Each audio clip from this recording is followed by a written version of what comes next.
here to sugarcoat love's already a bumpy road. Too much shelter causes pain, let's just be real honest. Things are gonna knock you down, avoidance will not help you out. Let's talk it through, you, me, and you. Let's keep it real honest. Hey everyone, welcome to Real Honest, the podcast where we share candid thoughts and feelings about life, love, and relationships, God and church, adulting, the workplace, and everything in between. I'm your host, Samantha Labatt, and you may not always like me, but I will always be honest with you. Welcome back to the podcast. I am thrilled that you enjoyed last week enough to return and hear some more of my thoughts. So this week we're talking about friendships, and I strongly believe that we need to start defining friendships like we do romantic relationships. One of the worst parts, in my opinion, of being single is dating, which is why I don't do it. But the thing that I like about dating, and I'm going to preface this next sentence by saying I am not considering situationships in this, and I am talking about dating when both parties are emotionally mature. But assuming that we have that criteria, the thing that I like about dating is the expectation that the relationship will be defined, boundaries will be set, and conversations are going to happen repeatedly over time as things change. I wish that was the same for friendships. I feel like so many people fail at adult friendships simply because they never voiced their expectations, or because two people have very different definitions of what it means to be a friend. When you think about it, the golden rule can cause a lot more harm than good. It's a great idea in theory to treat everyone as you want to be treated, but whoever started teaching that didn't qualify that for the golden rule to work, we all have to want to be treated the same way. In its simplest form, I think the golden rule means to be kind, because it's assumed that everyone wants others to be kind to them. But that's such a surface level definition. And I'll give you an example. So I'm an external processor. I work through my thoughts and emotions either by talking them through aloud with someone, or I journal and then read it back and essentially have a conversation with myself. When I am frustrated or confused, I want somebody to talk it out with me until I understand. When I am sad, I want somebody to sit with me and hold me. So that is the kind of friend that I am. When my friends need to work through something, I listen to them, I ask a lot of questions, I try to give them as much time as they want to discuss the thing. And, I am the type of person that if we are fighting, I am going to stay on the phone or stay in the room if we're in person until the thing is resolved. And I do not care if it takes days. I will go days without sleep to resolve the thing. When my friends are sad, I go to them. And if they're too far away that I can't physically get to them, I check in with them frequently. I'm texting them multiple times a day. I'm calling them. I'm like, is there anything you need? Is there anything I can send you? Is there anything I can do? And according to the golden rule, that's exactly what I should do. But the friend that wants to be alone when they're sad, or the friend who needs to sit alone in silence to process their own feelings and figure out what they want to say before they're able to communicate it to me, it's causing a lot of issues if I am trying to have the conversation and they're not ready to have it, or if we've had the conversation and it didn't go well and they need to step back and process it without me, whereas I need to process it with them. Those are clashing friendship styles that doesn't work super well. I really love the 5 love languages. I think that is a super helpful way to figure out how to love someone that you're in a relationship with, be it romantic or platonic.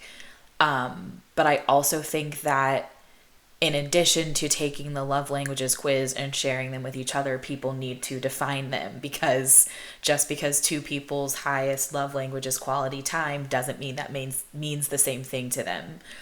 So for example, quality time is my personal top love language.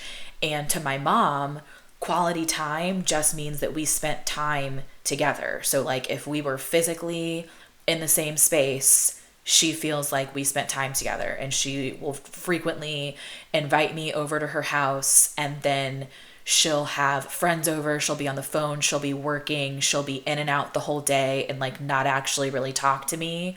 And sometimes she's a real estate agent, so sometimes she'll be out like showing houses or whatever, and sometimes she'll bring me with her, but then she's showing a house and I am like somewhere else in the house, or I'm waiting in the car.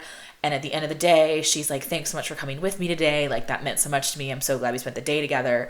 And I am pissed off that she wasted my day because we didn't actually spend time together. Like, to me, it's not quality time unless we are connecting. Like, we're either doing an activity that we both enjoy, or we're having a conversation where we are emotionally supporting each other and we are like growing together in some way. But to me, like, if I just sat in your house and watch TV while you sat in a different room and were on the phone working, we're not spending quality time together. Or if I ride around in the car with you all day while you're on the phone, and so you're not talking to me and you're not able to pay any attention to me, I do not consider that quality time. Now, I shall also mention that I have insanely high standards for friendship. I am a ride or die type friend, and I love my friends. I am obsessed with them. I will go to the ends of the earth for my friends.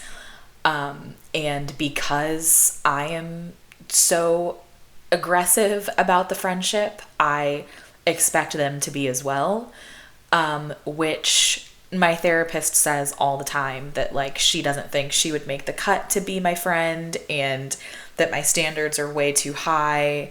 And that makes me really sad because I think my therapist is awesome. And like, if she wasn't my therapist, I would totally want to be best friends with her. But just for an example of what I'm talking about here, like, I have what I call the 4-hour rule. And essentially it's how I decide if somebody is worth pursuing as like a best friend, or if somebody is like a lunch friend. And before I get into the 4-hour rule, I'm going to talk about friendship zones, because Pastor Holly at Elevation Church has I think it's 6 weeks, but she has a Bible study called Building Friendships That Fit that I have been through twice now, and I absolutely love it. It's designed for women, but I do think that men could gain just as much from it. But basically, she talks about the different zones of friendships, where a zone 0 friend would be like somebody that you cheer each other on social media, where like maybe you like each other's posts, maybe you comment on them, but you don't have a real relationship outside of that. Like, you don't have any actual conversations, you don't talk one-on-one, you don't see each other. And then a zone 5 friend would be like your absolute best friend, like the person that you go to celebrate your wins, to pick you up when you're down, that like the first phone call, no matter what happens in your life, like that best friend. And then an example of something kind of in the middle, like a zone 2 or 3, would be like a work friend, a gym friend. Like, it's a friend that there is something that you guys have in common that creates the friendship. And if you were to lose that thing, you would no longer be friends. So this is like a work friend that maybe you guys are super close at work, like maybe it's your work bestie, but as soon as one of you quits, the relationship is gone. And this is not a friendship that you would sustain outside of having the job. And same with, this is not like your bestie that you guys go to the same gym and this like a friend of yours that you happen to work out together with. This is a gym friend that like you met the friend at the gym, maybe you guys keep each other accountable, you work out together, but if either of you leaves the gym or changes your schedule and now you're not there the same days anymore, then the friendship is not able to survive without that. Like, that would be more of like a middle of the lane zone 2 or 3 friend. The thing about this study that I really, really like is Holly does a great job explaining that the goal is not to turn all of your zone 0 friends into zone 5 friends. The goal is to have multiple friends throughout all of the different zones, and to have close friends, good friends, casual friends, acquaintances. Like, you want friends in every zone. And like, there's nothing wrong with having those social media friends. Like, I'm sure I've got lots of people that like I was friends with in high school that I'm not friends with now, but I do like seeing updates on their lives in social media, and I always like and comment on whatever they post, but we're not friends anymore. I don't know them.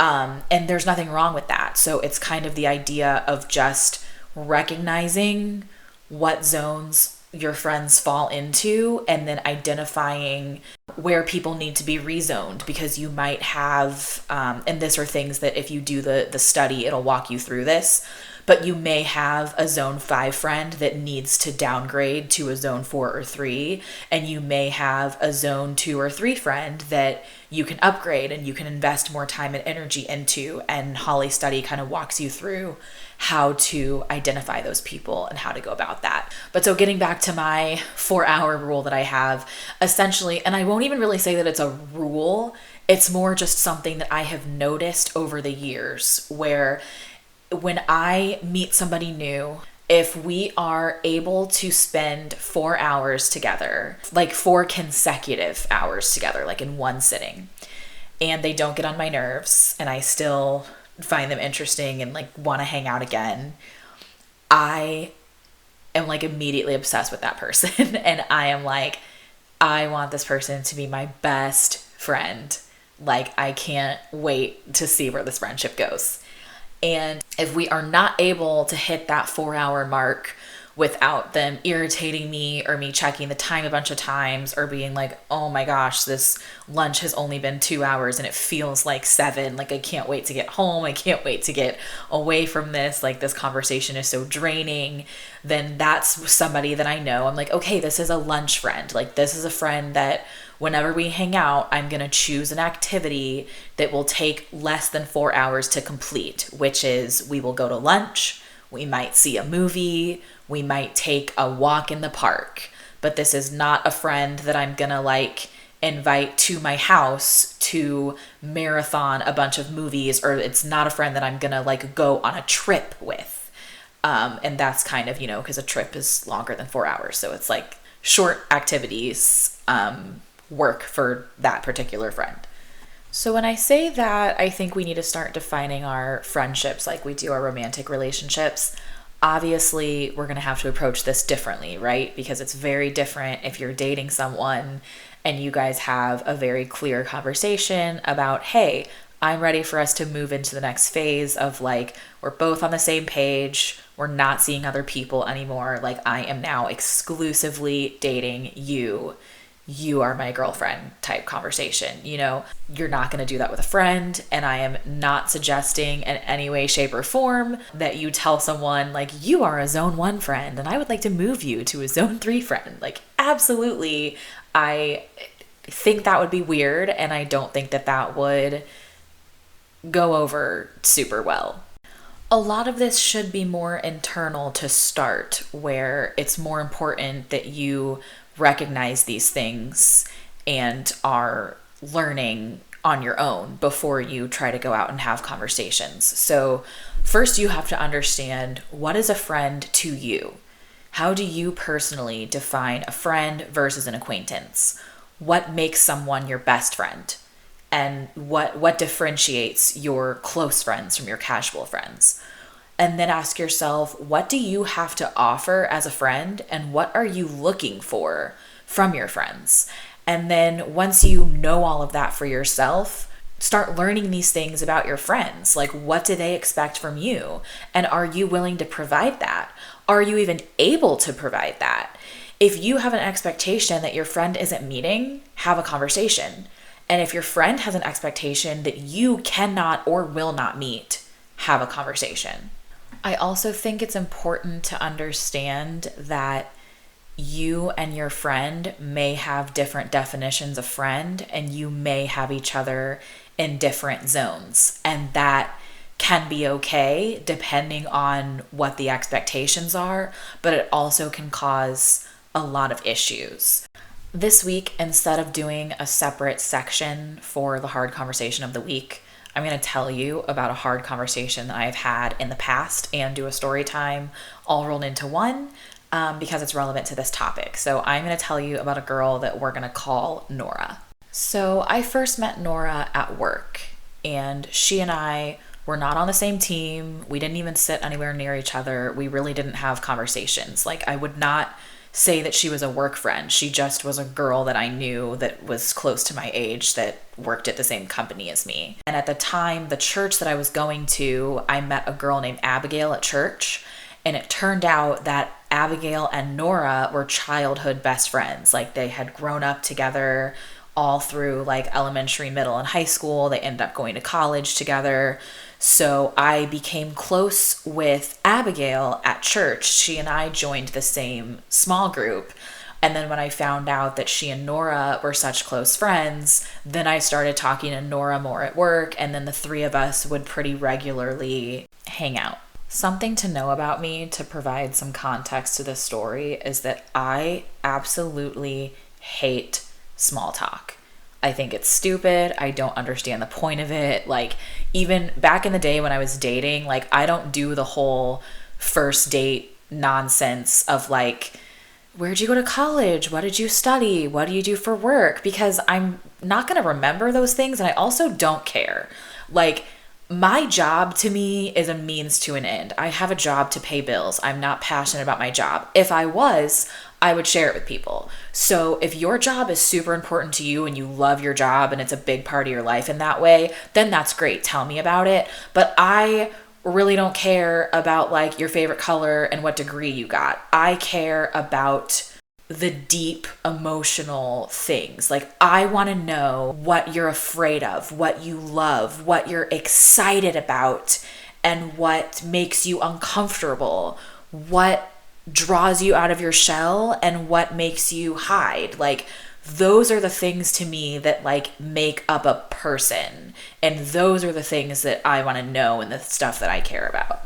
I also do not need any warm-up time to ask people these questions. So that's a whole other thing in itself. Just a lot of people, like, small talk is the warm-up. They need like an icebreaker, and I hate icebreakers. I want to dive right in.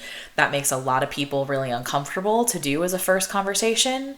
And it also, to people that do need that warm-up time and need to slowly get to know each other, it provides a false sense of closeness oftentimes, where like people will think that they're very close to me because I share a lot, when the reality is like, I share a lot with everyone. Like, you're not special because I told you about that childhood trauma. Like, I'm just an open book here. Sorry. But so back to Abigail and Nora, I did that little aside to explain that Nora is a small talk queen. I mean, that girl can talk about work and the weather for hours on end. I don't know how she does it. I think it's a special talent, but I was really struggling because I prefer her in a group. Like, I really like her like at a party or in a group setting, so that I can talk to her for a few minutes and then go talk to someone else, or so that there's like a whole group conversation going on. So people are throwing in other topics and we're bouncing things off each other. And then there was one day that she texted me and she said like, hey, I noticed that every time I invite you to lunch or dinner or to do something, you're always inviting Abigail. And like, yes, she's my best friend and I love her, but I really prefer to be with each of my friends one-on-one. Like, I don't like to do group stuff, so I'd prefer that you stop inviting her. And, you know, good on her for having that conversation and speaking up for her need. At the time, I did not have the skills to tell her that I prefer her in a group. So I just said okay, and it made things a lot more difficult for me because Nora is not deep. Whereas Abigail is more like me, where she hates small talk and she wants to jump right in and she wants to be really deep. So that made Abigail and I bond more in a way that I couldn't bond with Nora.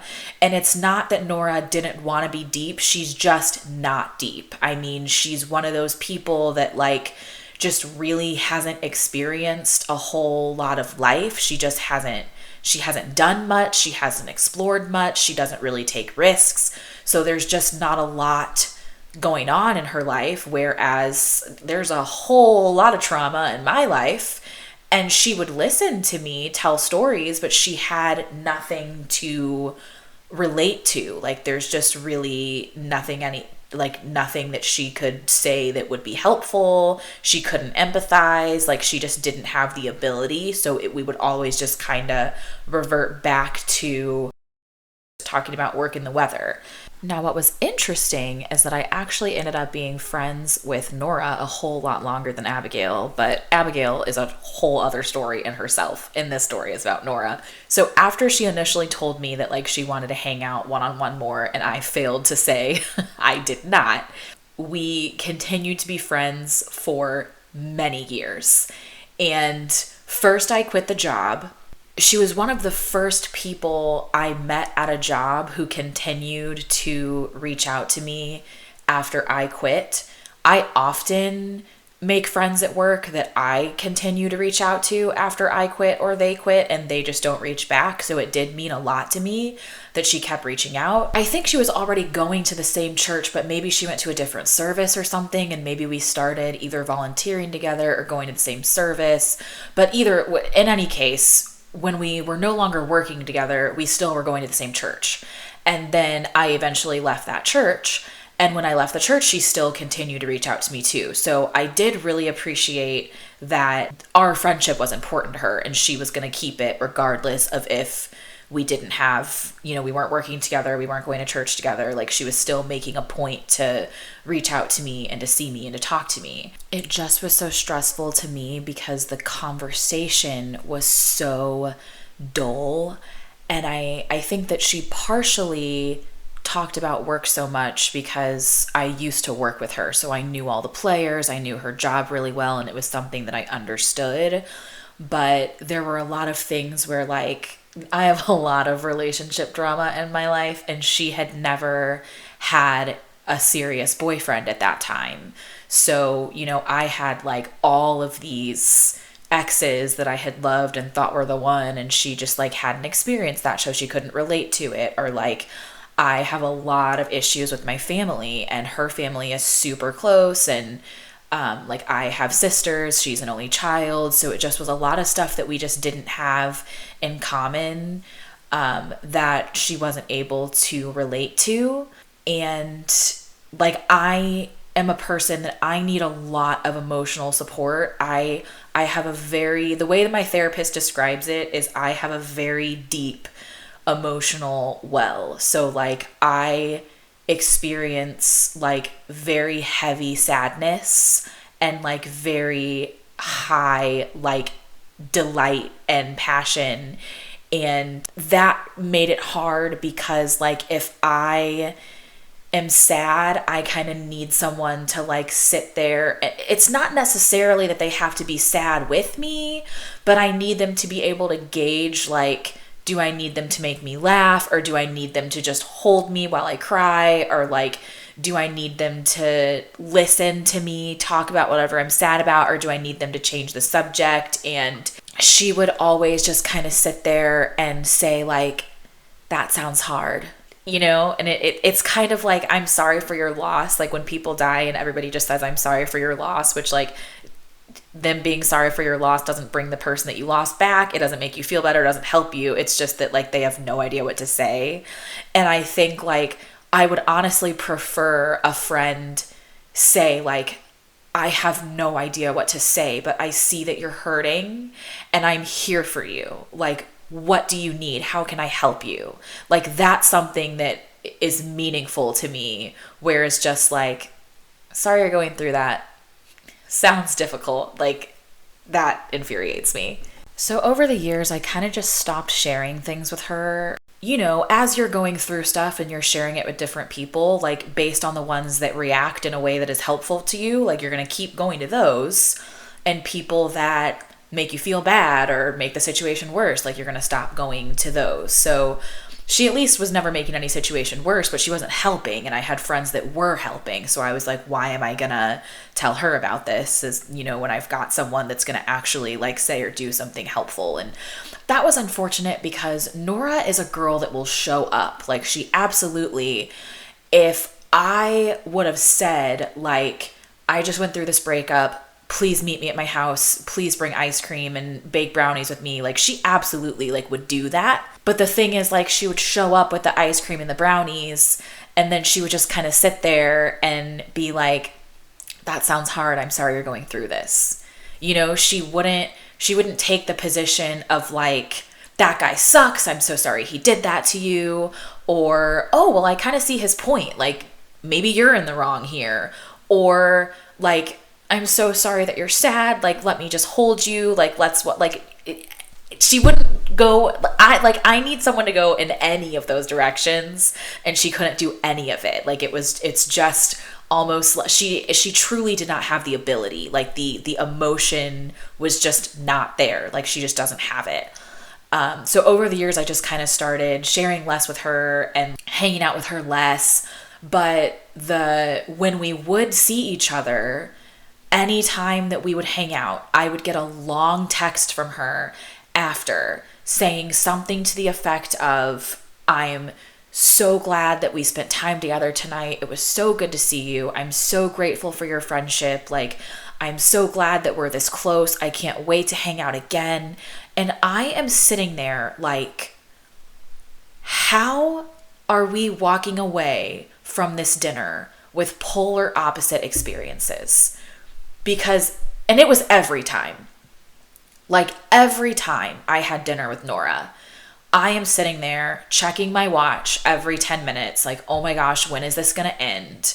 And then on my drive home, I am mad that I spent money on dinner. I am mad that I wasted time that I could have been watching TV or actually having fun, just listening to her go on and on about work and literally nothing else. Like, there was just no substance to our time together, but somehow, like, there was substance to her. So then what I did was I continued being friends with her because I was looking at it from the lens of, this isn't about me. It's about her, and she's getting something from this. So that's enough, you know? Like, she loves hanging out with me. She loves talking to me. Like, she's getting a lot out of this friendship. I'm listening to her vent about work. I'm listening to her vent about boys. And, you know, she doesn't have to listen to me vent because I go to other friends for that. So maybe that's my purpose in her life, is I am just supposed to be this person for her, and she's not it for me. But I have since learned that relationships should be mutually beneficial. So I think me looking at it from that lens would have been okay if I had not been upset every time I saw her. Like, I was getting to the point where every time she texted or called me, I was annoyed. And whenever I was agreeing to do something with her, I would dread it, and then I would suffer through the time, and then I'd be upset after. And those were all signs that I needed to end this friendship because it was upsetting me and I wasn't getting anything out of it. And when I say mutually beneficial, I don't mean that like you have to be necessarily giving and taking the same amount and getting the same thing out of it. Like, I think that if I were the type of person that small talk didn't bother me, and maybe she's not the person that I call when I'm in distress, but I'm the person that she calls when she's in distress, and I don't mind, and I like actually listening to her and helping her, and she's fine with the fact that I don't call her for that kind of stuff, and I'm fine with the fact that she calls me and it's just more of a one-sided thing, then I think that would be totally fine. But since that was not the case, that's why it became an issue. Earlier, before I started telling the story of Nora, I think I mentioned that like you may have a friend that has you in a different zone than you have them. And sometimes that can be okay, but sometimes it's a serious problem. So let's just use work friends for an example, right? Let's say that you have a friend that you consider just a work friend, but they consider you a very close friend. And this person, the first thing they do every day when they get into the office is run over to your desk to tell you some story about their weekend or whatever happened to them last night. And like, maybe you really look forward to these stories and you enjoy them. And it's just that if you guys didn't work together, you would not be calling them to hear these stories. Like, you're not invested in that way. But as long as you guys work together, it's totally fine. So the fact that they consider you a super close friend and you just consider them a work friend is not a problem until somebody leaves the job. But it's also probably important for you to know that this person considers you a very, very close friend, because if they are also expecting you to consider them a very close friend and you don't, like, that's how you know that a conversation needs to be had. So I did eventually have a conversation with Nora, and ultimately it came down to the second time that I went through the friendship study. And Holly Furtick mentions in her study that the one thing that you cannot speed up or replace is time. And time is often the thing that separates a close friend from a best friend. It truly is just time. So, like, for example, my best friend Cameron in the whole entire world, like, when I tell you that I love this man, like, that doesn't even cover it. But he is my best friend because we've known each other since we were 6, and we have been best friends since we were 13. And so he has been through everything. I mean, all the drama of, like, every single time that I've fallen in love and every heartbreak. And he was there when I was close with my sisters and when we started growing apart. He was there when I was close with my mom and when we started growing apart. And he was there the very first time that I experienced depression, and he has been there for every depressive episode ever since. And so at the end of the day, like, no matter what other friends I make in this life, he's always going to be my oldest friend. So that's just something that, like, nobody else is ever going to be able to come close to. And so that was kind of the defining factor for me as I went through the friendship study a second time, and I was reading that about time, and I was looking back and I was like, wow, Nora and I have been friends for 7 years. And I don't feel any closer to her than I did the day that I met her. I very much felt like when months go by that I didn't hear from her, I didn't miss her, I didn't think of her. And I think that is very telling. It was probably the latter 3 years of our friendship that I was struggling with trying to figure out how to end it or how to change it, like how I could keep it going and make things different. Nora and I did have a mutual friend, and I talked to him at length about this, and he totally understood. He had a different relationship with her, but totally, like, her personality, my personality, he knew both of us very well, and he's like, I totally understand, like, why this isn't working for you. And he was the first person to say to me, like, I think that you can save both of you some time here, because you continuing to be friends with her just for her, where you're not getting anything out of it and you're actually being drained. What if she needs you to stop responding when she reaches out and stop showing up when she wants to go to dinner so that she can ask somebody else? And that somebody else is going to be her true best friend, like, legitimately the person that she needs and the person that needs her. Like, consider that you're taking her away and you're stopping her from finding her people. And same thing, that she's stopping you from finding your people because you're spending all this time with her that you could be spending with someone else. So, it was just back to hearing time again in a different way. So I did ultimately end the friendship, and in the spirit of this being the Real Honest podcast, I am not going to lie to you guys and tell you that I ended the friendship on my own. I flew to my best friend Cameron. I did not fly to him for this purpose, but I was going to visit him for my birthday. And since I was out of town for my birthday, Nora reached out to me and was like, hey, I saw that you're out of town, but when you get back, like, I'd love to take you out to dinner, like, my treat for your birthday, we can celebrate. And I just was talking to Cameron about it, and I was like, I can't let her take me to dinner. Like, even if I pay for it myself, like, I don't want to celebrate my birthday with her. Like, I really don't want to. And so he actually drafted the breakup text for me. I did review it and approve it. And I mean, he knows me so well. He like wrote it in my voice and everything. Basically what I said to her, or what we said to her really, was, hey, I've had a really heavy heart for quite some time. I'm going to try to explain where I'm coming from. I don't think that going forward, you and I are the most compatible friends. And I think that it's best we wish each other well. I've been feeling this for quite some time. And since you're such a kind person and we've shared so many memories together and I've known you for so long, I really wasn't sure how to even approach it. Please understand that you've done absolutely nothing wrong. You've done nothing that caused me to feel this way.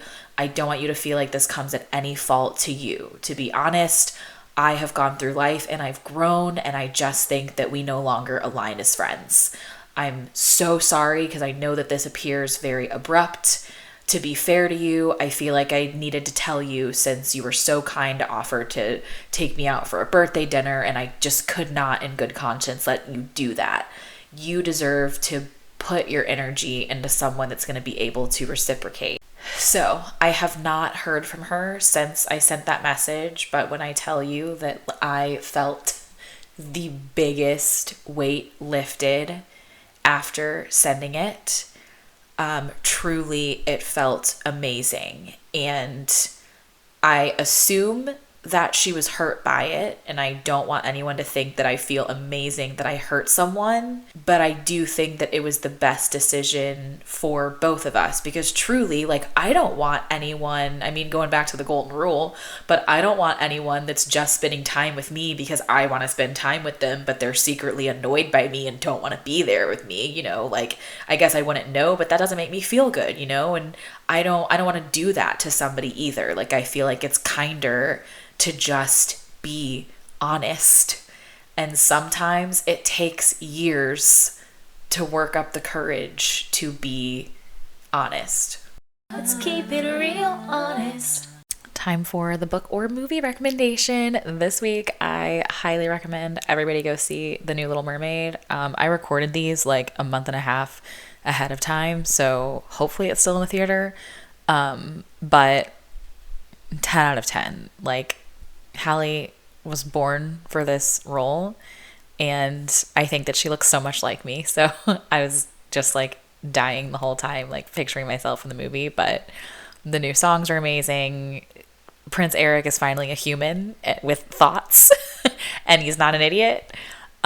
So just go see it. It's great.